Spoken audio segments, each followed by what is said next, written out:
Welcome guys, स्वागत है आपका डिस्कशन ऑन यूपीएससी के एक नए एपिसोड में। तो इन एपिसोड्स में हम basically UPSC and civil services परीक्षा को डिकोड करते हैं। एपिसोड 1 में हमने यूपीएससी परीक्षा और उसकी तैयारी शुरू कैसे करें उस पर चर्चा करी थी। अगर आपने इंपॉर्टेंट डिस्कशन मिस किया है तो ऊपर आई बटन पर लिंक आ रहा होगा, सबसे पहले जाके तो वो वीडियो देखें, उसके बाद ये वीडियो कंटिन्यू करते हैं। आज का टॉपिक बहुत ही इंपॉर्टेंट होने वाला है, तो वीडियो में एंड तक बने रहें, बिल्कुल भी स्किप ना करें। एंड यस, आज हमारे साथ एक बार फिर से इंटरव्यू में ओम सर बने हुए हैं। In case you don't know Om sir, तो मैं आपको बता दूं, just one sentence, hub of so much knowledge and experience. UPSC के फील्ड में भी इनका बहुत ही अहम रोल रहा है। लावासना में 3 साल प्रोफेसर रह चुके हैं, बीपार्ट की ट्रेनिंग का हिस्सा रह चुके हैं, एंड राइट नाउ सोसाइटी के बेटरमेंट के लिए पंचायती राज से जुड़े हुए हैं।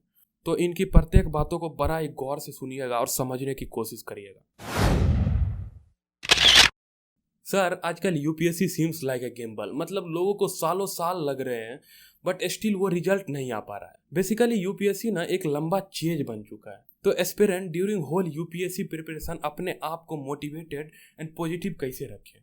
कि आपने कहा यूपीएससी की तैयारी के दौरान अपने आप को कैसे मोटिवेट रखा जाए। मैं फिर से कहूँगा, यूपीएससी की तैयारी कुछ भी नहीं होता। यूपीएससी की बजाय अगर आप ये कहें कि मैं सिविल सर्विसेज की तैयारी कर रहा हूँ, प्रोविंशियल सिविल सर्विसेज की तैयारी कर रहा हूँ या किसी एग्जाम का नाम में, तो पहले तो ये क्लैरिटी हमेशा होनी चाहिए कि संस्थान की बजाय एग्जाम जो है उसका नाम रखें। जो प्रतियोगिता परीक्षा आप देने जा रहे हैं उसके बारे में बात करें। उसके बाद जो आपने मोटिवेशन की बात की, तो मैं आपको ये बताना चाहूँगा कि जैसे मैंने पहले भी कहा कि सेल्फ मोटिवेशन सबसे बड़ा होता है। तो जो मैंने पहली बात कही कि सबसे बड़ा मोटिवेशन जो है वो सेल्फ मोटिवेशन है। लेकिन जो एक्सटर्नल फैक्टर्स होते हैं उसके बारे में अगर मैं आपको बताऊं, तो आपके लाइफ में हमेशा 2 तरह के लोग मिलेंगे, एक निगेटिव वाइब्रेशन के लोग और एक पॉजिटिव वाइब्रेशन। कभी भी तैयारी के दौरान किसी निगेटिव वाइब्रेशन के आदमी से बात ही ना करें, भले ही वो आपका कितना भी क्लोज, कितना भी प्रिय क्यों हो, और आप बात हमेशा उससे करें जो आपको पॉजिटिव वाइब्रेशन देता है। लेकिन इसमें एक सावधानी बरतनी है। वो चाटुकार नहीं होना चाहिए, वो कोई झूठा आदमी नहीं होना चाहिए, बल्कि अगर कोई निगेटिव है और वो कंस्ट्रक्टिव क्रिटिसिज्म कर रहा है, आपका सकारात्मक सहयोग करना चाहता है आपकी आलोचना से, तो निंदक नियर राखिए की तरह उसकी बात को आपको समझना होगा। इसके बाद जो दूसरी बात बहुत महत्वपूर्ण है वो है कि सफलता से बड़ा कोई मोटिवेशन नहीं होता।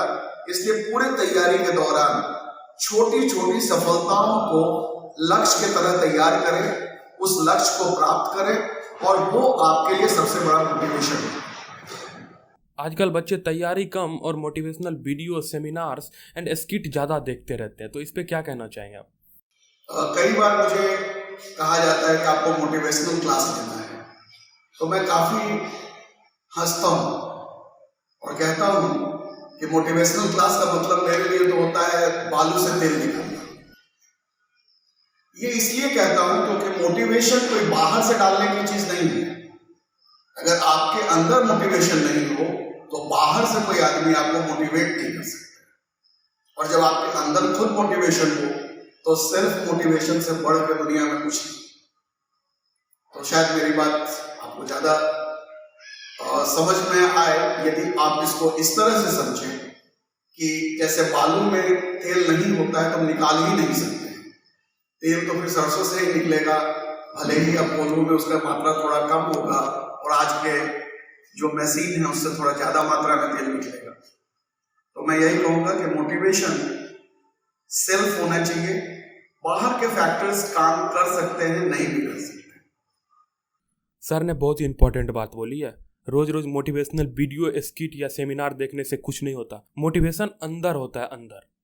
Ask why civil services. अगर आपका वाई स्ट्रॉन्ग है ना, तो रिजल्ट भी आएगा और सक्सेस भी मिलेगी। Thank you so much sir. At the end आप एस्पिरेंट को कुछ मैसेज देना चाहेंगे? तो मैं आपको सिर्फ इतना कहना चाहूंगा कि गोल पोस्ट याद कीजिए फुटबॉल का या हॉकी का, और पेनाल्टी स्ट्रोक या फिर पेनाल्टी किक याद कीजिए। यदि मैं आपके गोलकीपर के साइड का कोच हूं तो उसे बताता हूं कि जो गोल पोस्ट की साइज है उसे यदि आप अपने शरीर के पूरे डायमेंशन से बताएं तो लगता है बहुत छोटा सा एरिया है जिसे मुझे कवर अप करना है, तो बहुत आसान काम है।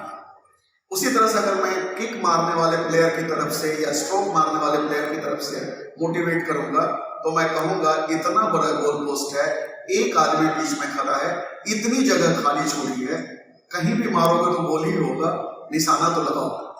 तो मैं फिर लास्ट में कंक्लूड करते हुए कहूंगा 3 फैक्टर्स, सेल्फ मोटिवेटेड रहें, छोटे छोटे लक्ष्यों को तैयार करें, भले ही वे आपके मॉक टेस्ट हो, दोस्तों के साथ बातचीत हो, इस लक्ष्य को प्राप्त करके आप मोटिवेट हो। और तीसरी चीज हमेशा ये याद रखें, असंभव कुछ भी नहीं है, संभव हमेशा कोई भी काम हो सकता है यदि हमने उसके लिए ठीक से लगन से मेहनत की है और अपने लक्ष्य को साधने के लिए सही प्रयास किया है। बहुत बहुत शुक्रिया। सुन, ये पढ़ाई ये लिखाई मेरे पास का ही नहीं, मैं जब देखता हूँ मुझे जमता ही नहीं, पास होना मेरा